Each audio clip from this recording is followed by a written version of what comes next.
Gold cinema वह सबसे पुराना और सबसे मशहूर सिनेमा था। तरुण की वहां क्लीनिंग स्टाफ में रात को ड्यूटी लग गई थी। सब कुछ अच्छा होने के बावजूद वरुण को वहां की कुछ बातें अजीब सी लगती थीं। रात की ड्यूटी के लिए वो इकलौता स्टाफ था और रात को उस स्विफ्ट में ज्यादा कुछ काम नहीं था, लेकिन इसके बावजूद उसको 3 गुना सैलरी मिल रही थी। इसके लिए उसने ज्यादा कुछ सोचे बिना उस नौकरी को ले लिया। जब रात को काम करते हुए उसे 1 महीना हो गया था, तो रात के 11 बजे के बाद उसका एक रूटीन बन गया था। वह लास्ट शो के बाद टेक ऑपरेटर से कहकर लास्ट की मूवी रिप्ले करवाता था और वह मूवीज को अकेले बैठकर देखता था। साथ में वो उस स्थान की सफाई भी करता था।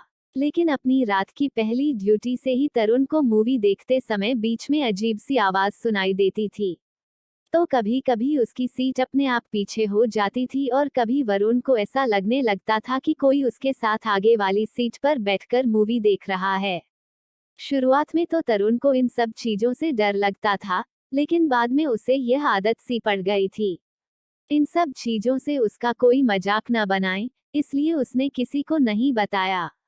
एक रात को 1:30 बजे जब सब निकल चुके थे, तब तरुण टेक ऑपरेटर के रूम में चाय लेकर गया, लेकिन वहां किसी को नहीं दिखा। उसके बाद तरुण ने उसको फोन किया, लेकिन उसने फोन नहीं उठाया।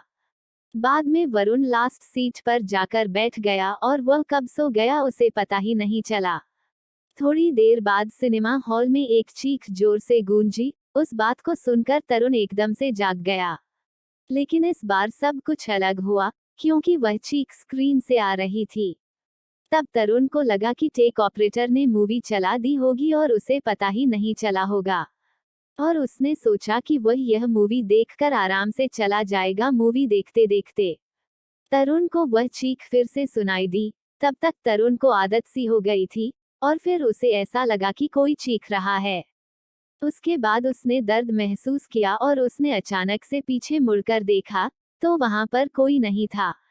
और तरुण को यह थोड़ा सा अजीब लगा, और तरुण फिर से स्क्रीन की ओर देखने लगा। उसके बाद उसके आगे वाली सीट पर किसी व्यक्ति को बैठते हुए दिखाया गया और अचानक फिल्म स्क्रीन बंद हो गई। आगे बैठे व्यक्ति को उसने आवाज लगाई, लेकिन उसने कोई जवाब नहीं दिया।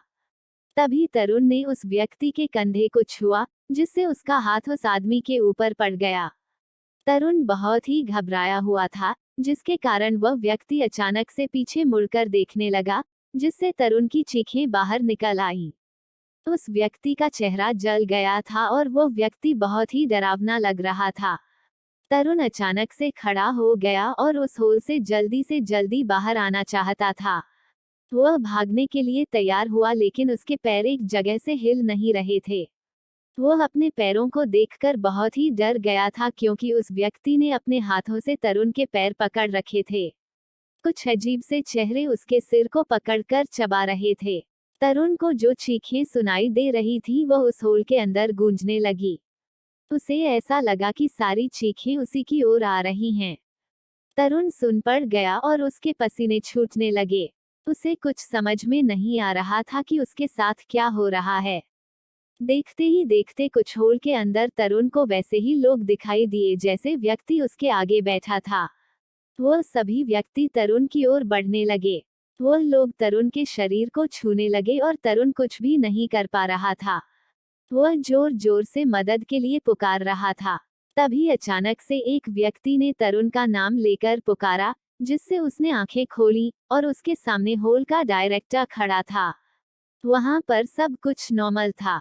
जो तरुण को होल के अंदर व्यक्ति दिख रहे थे, वे सभी गायब हो गए। स्क्रीन के ऊपर फिल्म चल रही थी, मगर तरुण पसीने में भीगा हुआ और बहुत घबराया हुआ था। तब अचानक से हॉल के डायरेक्टर ने उसे शांत करवाया। डायरेक्टर ने बताया कि जब मैं हॉल में आया, तो तरुण पूरे झटपटाया हुआ लग रहा था।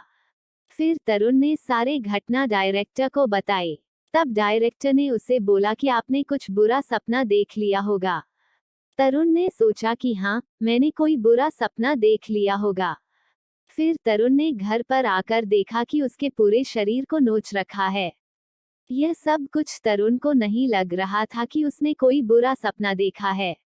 गोल्ड सिनेमा से घर पर जाते जाते उसने देखा कि सुबह के 5 बजे एक बूढ़ा व्यक्ति चाय बेच रहा था। तरुण उस चाय वाले व्यक्ति के पास जाकर उसने सारी घटना बताई। तब वो बूढ़ा व्यक्ति सब कुछ समझ गया और उस बूढ़े व्यक्ति ने उसे बताया कि 30-40 साल पहले उस हॉल के अंदर आग लग गई थी और वो व्यक्ति उसके अंदर जलकर मर गए थे। तब कुछ लोगों का मानना है कि गोल्ड सिनेमा घर के अंदर 39 व्यक्तियों की आत्मा भटक रही हैं। तरुण से पहले उस सिनेमा हॉल में ड्यूटी करने आते थे, वह अपनी ड्यूटी छोड़ गए। तरुण ने यह कहानी सुनकर उसने भी वह नौकरी छोड़ दी। तरुण को लगा कि उस रात वह मौत के मुंह से बाहर निकल कर आया है। उसके साथ हुई दिल दहलाने वाली घटना को वो कभी नहीं भूल पाएगा। कहानी सुनने के लिए आपका धन्यवाद।